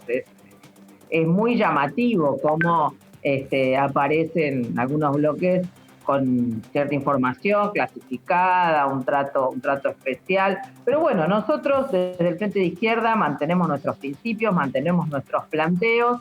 Nadie se sorprende sobre cuál es nuestra posición, porque, por ejemplo, cuando hoy cuestionamos la ampliación del presupuesto 2020, somos coherentes, no como el actual oficialismo. El actual oficialismo había cuestionado el presupuesto de Macri 2019 y sin embargo ese es el presupuesto que hoy está vigente porque ha sido prorrogado. Entonces nosotros somos coherentes, estamos en contra de un presupuesto de ajuste y consideramos que esta ampliación que se presenta como la necesidad de resolver ciertos temas no viene a resolver efectivamente esos temas, sino viene a garantizar, por ejemplo, que se paguen los vencimientos de deuda. Entonces, desde el Frente de Izquierda y los trabajadores hemos fundamentado muy fuertemente nuestro rechazo a esta medida y al contrario hemos reclamado que se busquen otras fuentes de financiamiento. Por ejemplo, el impuesto a las grandes rentas y fortunas, cuyo único proyecto hasta el momento, y ya hace 3 meses, es el presentado por el bloque del Frente de Izquierda y los trabajadores para recaudar 15.000 millones de dólares. Sería muy importante ir a esta fuente de financiamiento para garantizar lo que, insistimos, debe garantizarse: centralización del sistema de salud, salario o subsidio de cuarentena de 30.000 pesos, porque está claro que 10.000 no alcanza, un plan de 100.000 viviendas populares, bueno, un conjunto de medidas para realmente derrotar la pandemia, ¿no? Que nos parece fundamental. Sí, diputada, esto no creo que pase, pero imaginemos por 10 segundos que algún oficialista, hombre o mujer, la llama a tomar un café y le dice: mira, Romina, necesitamos esos 15.000 millones, pero no vamos a tener consenso del otro lado para que voten y paguen el impuesto. A ver, explícame cómo hacemos porque la correlación de fuerzas no me da. Si queremos avanzar con un impuesto que no es de 15.000, es de 3.000, ¿no? Y ya tengo medios en contra, patronales en contra, ¿cómo hago para avanzar con uno de 15? ¿Cuál sería el camino si la correlación de fuerzas no te da para poder avanzar? ¿Hay alguna estrategia, una tercera vía, Romina, o no? Bueno, mirá, nosotros hemos llevado este proyecto a diversos sectores del oficialismo y a los dos interbloques que ofician ahí en el medio. Se los hemos dado y lo hemos defendido, porque a nosotros no nos parece que tenga que ver estrictamente con el argumento de la correlación de fuerzas. Ellos no están presentando su proyecto que agitaron porque se han sometido a la renegociación de la deuda. Se los ha pedido Martín Guzmán que no lo presenten. O sea que, en realidad, si quisieran ir fuertemente por un impuesto a las grandes rentas y fortunas, supongamos que no tenga estrictamente la conformación que estamos planteando nosotros, si tiene un destino definido y si realmente ataca a los sectores de mayores ingresos, bueno, charlamos su composición. Ahora, lo que está claro es que no van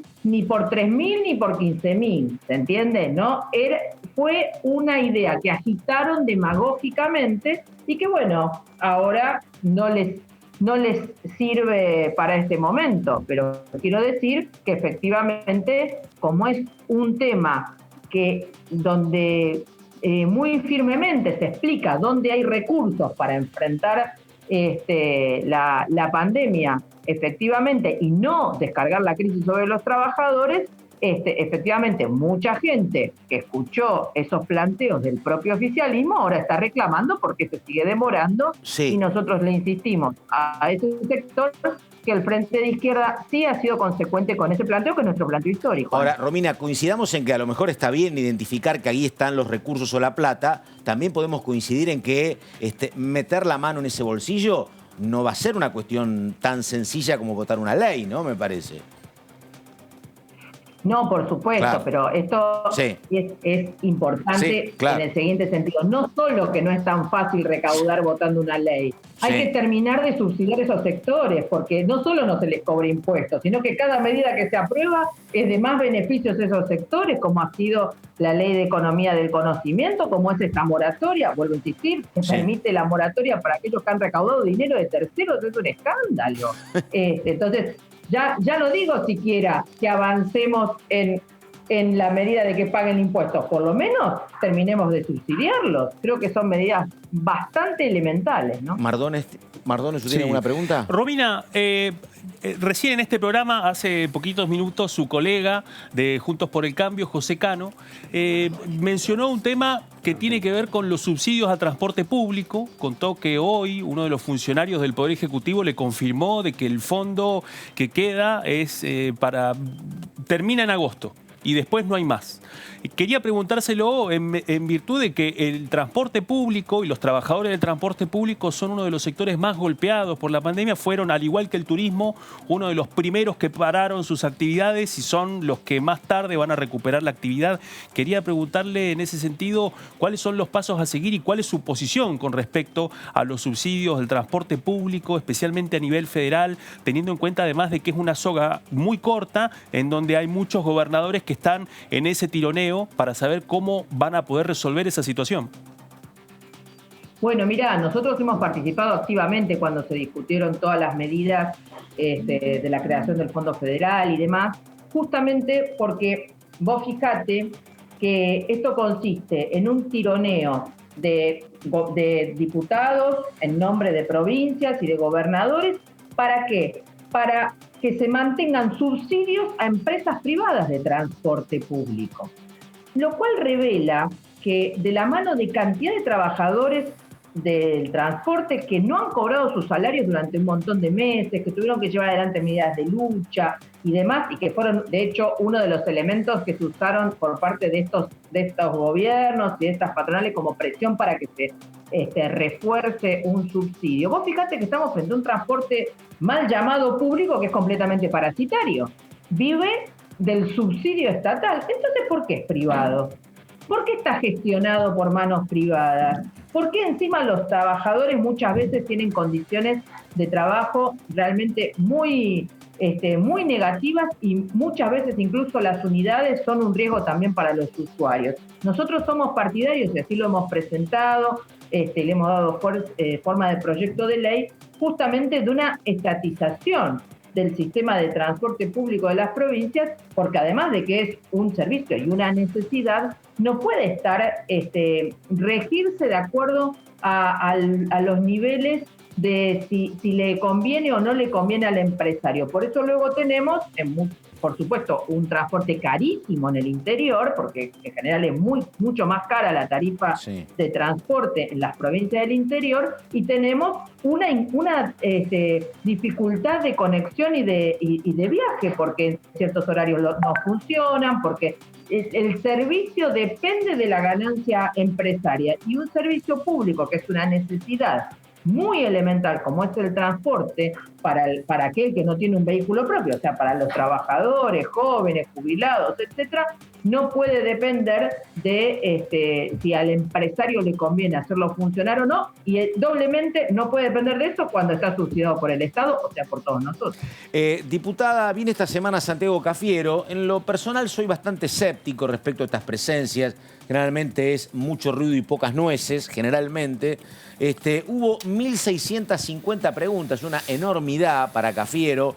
Digo, ¿alguna suya cuál fue alguna de las consultas? O dijo, no, son muchas, no pregunto nada yo. No, usted sabe que soy en términos individuales la diputada que más preguntas le hemos elevado a Cafiero, así que elevamos casi 100 preguntas.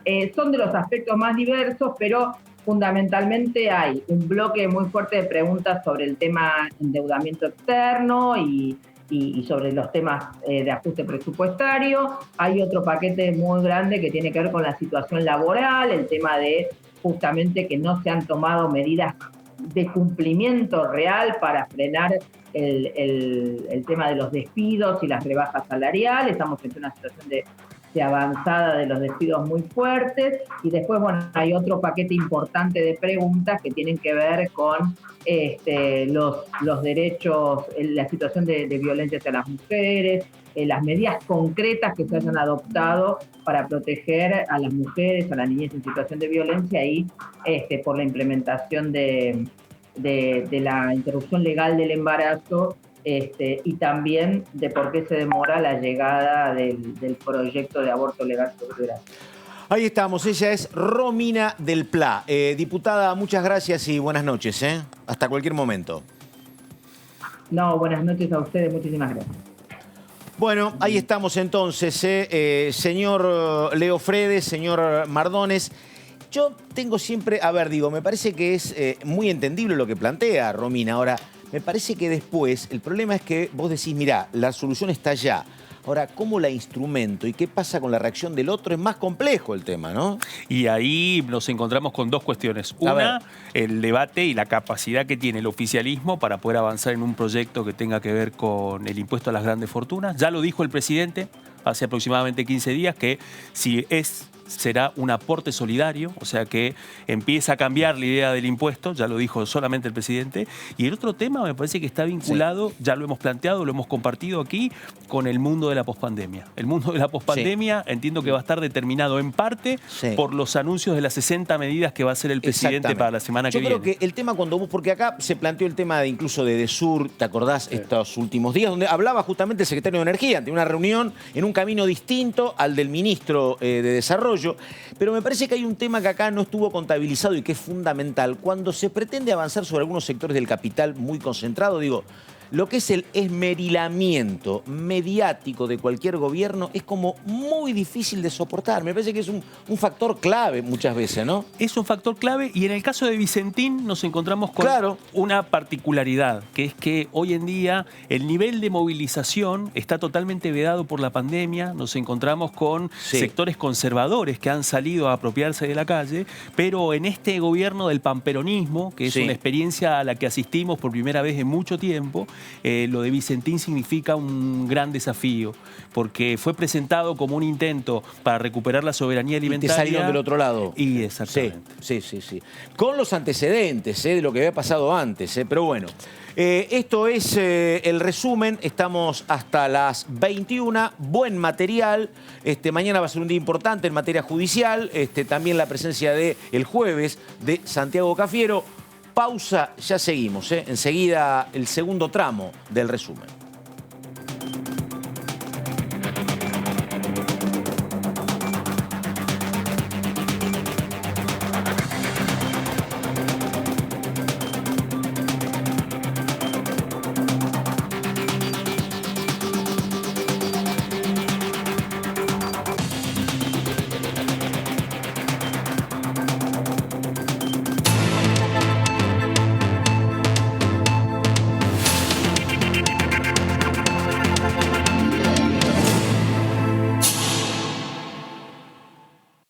Al virus lo frenamos entre todos. Al virus lo frenamos entre todos. Al virus lo frenamos entre todos. Al virus lo frenamos entre todos. Al virus lo frenamos entre todos. Al virus lo frenamos entre todos. Al virus lo frenamos entre todos. Al virus lo frenamos entre todos. Al virus lo frenamos entre todos. Al virus lo frenamos entre todos. Al virus lo frenamos entre todos.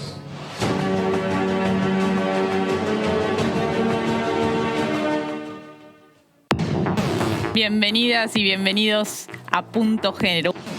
La paridad en la política y en los medios. El problema de la ley de paridad es que trata como iguales a aquellos que no somos iguales. Las mujeres no estamos en igualdad de condiciones que los varones en relación al poder.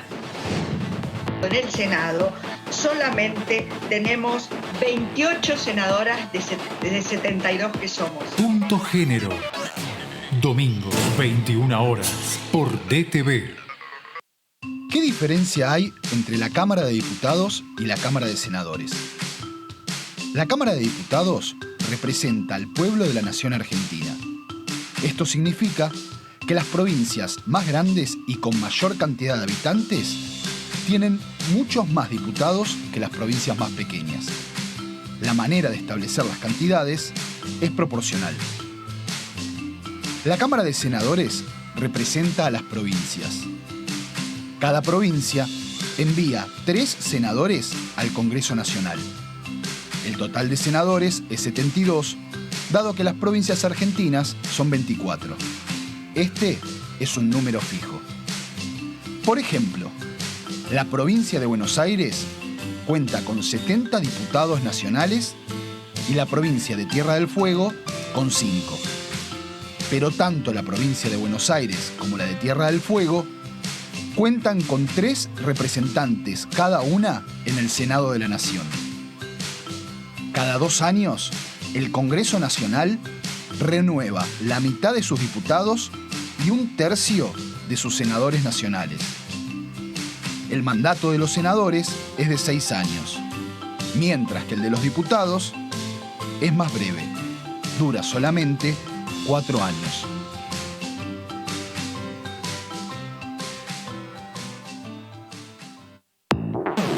Toda la actividad parlamentaria de la Cámara de Diputados. La voz de los diputados. La voz de las diputadas. La cobertura del tratamiento político de leyes. La voz del oficialismo. La voz de la oposición. La opinión de los protagonistas. La voz de los que quieren cambiar la realidad. La voz de los que quieren una Argentina mejor. El día a día de los diputados y diputadas de la Nación. Tu voz en el Congreso. DTV, el periodismo en el Congreso. De lunes a viernes. Cuando vuelvas de hacer las compras, recordá siempre higienizarte y limpiar todos los objetos que tuvieron contacto con el exterior. Y si compraste frutas y verduras, seguí estos pasos. Para desinfectarlas, sumergilas en una mezcla de 1 litro de agua, más 1,5 mililitros o media cucharada de lavandina. Ten en cuenta que debe ser lavandina de uso doméstico, con una concentración de 55 gramos por litro. Déjalas ahí 20 minutos y volvé a enjuagarlas con agua limpia antes de guardarlas. Cuando vayas a cocinar, recordá lavarte las manos antes de empezar y hacerlo con utensilios y sobre superficies limpias. Seguí cuidándote. Argentina Unida. Argentina Presidencia.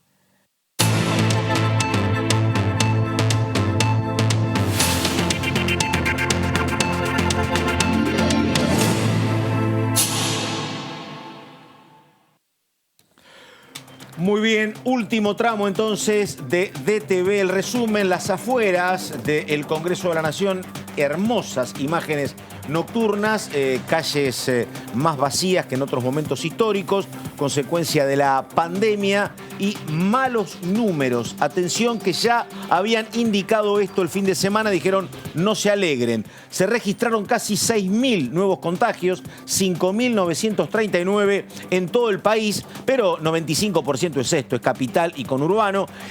Recordamos, del total de contagios, 4.167 en provincia. Por eso la preocupación de Kreplak, de Goyán y de Kicillof, y 1.200 en Cava. Cava necesita que los casos bajen de 1.000 por día.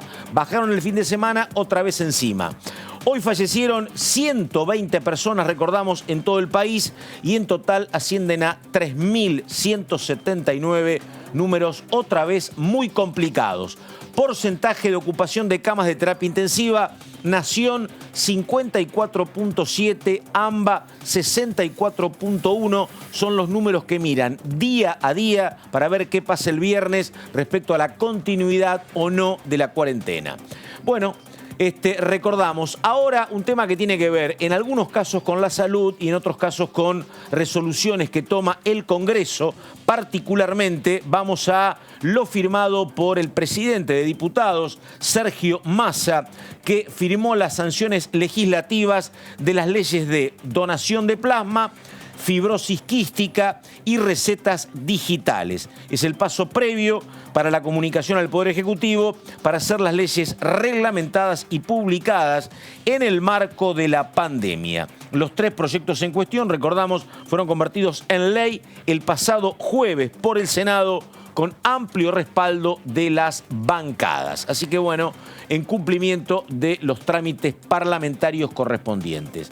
Vamos ahora con el señor Leo Fredes a algo que yo le planteé temprano, que es reforma judicial, porque en términos económicos, Graciela Camaño viene votando en contra de este gobierno y también el diputado Zarghini, por ejemplo. Sí. Pero me parece que el gobierno necesita tener masa crítica si quiere avanzar en la reforma judicial. Graciela Camaño es muy respetada, conoce el tema. ¿Habrá un reflotamiento de aquel viejo vínculo con Massa? ¿Habrá algún acercamiento? Porque me parece que no es un solo voto que define.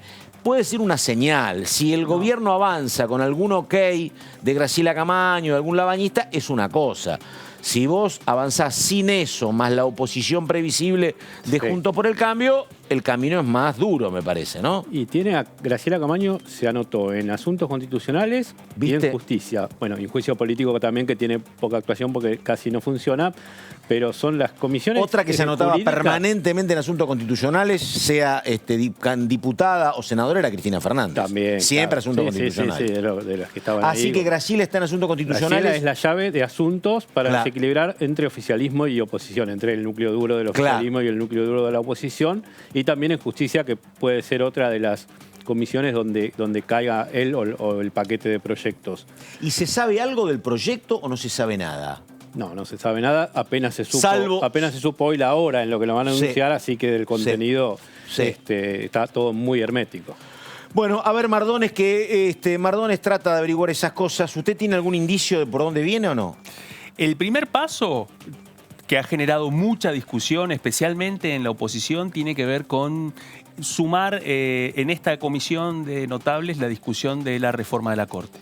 Pero el contexto político para el oficialismo tiene un limitante muy importante, que tiene que ver con la imposibilidad en el Senado de poder obtener los votos necesarios para designar al juez federal Daniel Rafecas como Procurador General de la Nación. Claro. Y decime una cosa, se anuncian también los nombres de estos integrantes del Consejo Consultivo. Hay gente que es como impecable, ¿no? Me llamó la atención, creo que es una buena jugada política, la designación de Inés Weinberg de Roca, por ejemplo. Exactamente. ¿no? Creo que es una. Después es una convocatoria muy federal. Hay representantes de, por ejemplo, la doctora Kogan de la provincia de Buenos Aires, representantes de Tucumán, de Tierra del Fuego. De Mendoza me parece que hay alguien. Bueno, tratan eso. Está el doctor Andrés Gil Domínguez, que es un hombre con muchos antecedentes a nivel de especialista en constitucionales, por ejemplo, ¿no? Exactamente. Pero bueno, habrá que ver si eso suma, ¿no?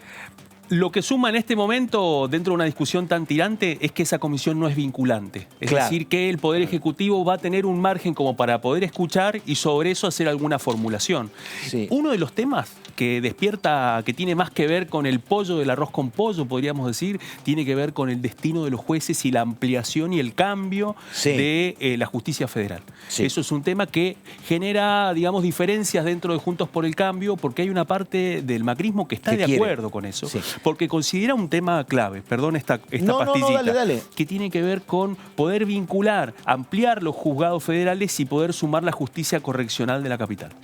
Eso implica no solamente una cuestión política, sino también una cuestión presupuestaria, en donde los juzgados de la capital federal tienen una capacidad presupuestaria que no sucede en otros casos. Sí, ¿alguna información tiene usted sobre el tema, sobre lo que viene? No, hay que esperar el proyecto. Hay que esperar hasta mañana, sí. Todos los que ponen hincapié es en el tema de los juzgados federales. Sí. Que es un tema que Alberto Fernández tiene desde antes de asumir. Todo el mundo quiere desarmar como Doropí, digamos, para hablar en términos prácticos. Sí, es un tema muy complejo. No solo importa lo que va a pasar con Graciela Camaño, tampoco importa solo este caso, pero me parece que va a cumplir un rol, no sé si como relatora, pero como comunicadora, Vilma Ibarra, ¿no? Que ayer fue la primera en explicitar parte de este proyecto. Ella dice una cosa donde en lo personal, y supongo que ustedes también, pese a que son más jóvenes, son escépticos, porque Vilma dice que hay que apuntar a una justicia que no sea ni la justicia de Macri, ni la de Cristina, ni la de Fernández. Es el ideal, y uno ha visto en estos 30 años de democracia que la verdad es muy difícil si el Ejecutivo elige y nombra que después los nombrados se manejen con prescindencia, me parece, ¿no? Digo, ¿cómo hago para lograr eso que en términos abstractos está muy bien? Pero ¿cómo hago, no? Una de las prendas de paz tiene que ver con las subrogancias. La última ley de subrogancias es una reforma que promovió Juntos por el Cambio en el año 2017. Eso establece que todas las subrogancias tienen que ser definidas por concurso. Una de las preocupaciones que plantea la oposición y que lo tiene muy claro el oficialismo tiene que ver con evitar de que esas subrogancias no sean por concurso. Lo cierto es que poder cubrir las vacantes que van a quedar va a ser una carrera contra el tiempo que tiene que ver con otro tema. La eficiencia para poder cubrir los nuevos juzgados y que empiecen a funcionar en un escenario de mayor demanda de justicia. Vos fíjate que, en este caso que voy a contar, el juez es el mismo, que se va a fin de mes, ¿no? Pero ¿cómo está vinculado el momento político con las decisiones judiciales? Digo, se procesó en muy poco tiempo, hoy fue a Nicolás Dujovne, ministro de Economía, y ayer fue a Guillermo Dietrich. ¿En qué momento se los procesa? Cuando están en el llano, cuando terminó el poder de Cambiemos después del último resultado en las elecciones. Ahora, este juez que hoy los procesa y que se va, hace 3 o 4 años había muchos elementos de prueba y resolvió que era inocente Gustavo Arribas, cuando había cargos y pruebas, indican los especialistas, muy comprometidas para Gustavo Arribas. Pero claro, era el jefe de la inteligencia de Macri en pleno momento de poder de Cambiemos. ¿Y qué pasó con Arribas? Bueno, se lo absolvió en nada. En un santiamén, dirían. Como antes pasó en otro momento con la absolución de funcionarios del kirchnerismo, ¿no? Digo, pero por eso, ojalá que esto cambie, ¿no? Y esto pasó ahora, ¿eh? Digo, el procesamiento de Dietrich y de Dujovne fue ahora, ayer y antes de ayer. La última, y lo de Arribas hace 1 año y pico, ¿eh? Estamos hablando del juez Rodolfo Canicoba Corral. Hay que recordar, como decían mis colegas, Graciela Camaño, al frente de la Comisión de Juicio Político, creo que la interlocución del oficialismo con ella habría sido otra si el juez Rodolfo Canicoba Corral no presentaba la renuncia. Entiendo que hay una situación que tiene que ver también con una pieza dentro del futuro de la reforma judicial. ¿Graciela hubiese querido un juicio político? Exactamente. Me hace acordar a lo que en su momento pasó también con algún otro juez que se fue, ¿no? Cuando se pretendía el juicio político, sí. Bueno, Lilita es otra que siempre, Lilita Carrió es otra de las que siempre dice que prefiere el juicio político y no las salidas estas. Claro, por eso se enojó ella con el ministro de Justicia, con Garabano. Pedía el juicio político, la verdad que esas cosas también pasaban en Cambiemos, ¿no? Bueno, una Elisa Carrió que la verdad se ha mantenido muy en silencio hasta aquí, pero que ayer salió diciendo no voy a dar medio voto para ninguna ampliación de la Corte Suprema. ¿No? Sí. Que es otro tema, digo, el gobierno se mete en este laberinto que, bueno, porque esa es la otra cuestión. Dice que este conjunto de asesores va a opinar efectivamente sobre el Consejo de la Magistratura y ampliación de la Corte Suprema, ¿no? Exactamente, y la posibilidad o no de ampliarla y dividirla en salas, que ese es otro de las grandes discusiones en torno al diseño. La particularidad con Carrió, y que llamó mucho la atención, que se negara tan rotundamente, es que ella es una de las principales críticas del quien fuera titular de la Corte, Ricardo Lorenzetti. Claro. Y una de las señales estaban orientadas precisamente a poder abrir esa discusión. Acordate las denuncias que había sobre ella, sobre supuestos negocios en Rafaela de Lorenzetti, claro. Así como Garabano era destinatario de la inquina de Lilita, también Lorenzetti lo era. La verdad, los 4 años de convivencia de Carrió y Macri, que hayan llegado a los 4 años conviviendo y sin divorcio, casi un milagro. Casi un milagro. Muy bien, estamos con el señor Leo Fredes, estamos con el señor Mardones. Ahora cambiamos porque recordamos, algo hablábamos recién con la diputada Romina del Pla, va a estar pasado mañana en su estreno en la Cámara de Diputados, Santiago Cafiero como jefe de gabinete, recordamos. Así que bueno, habrá que ver cómo se lo espera.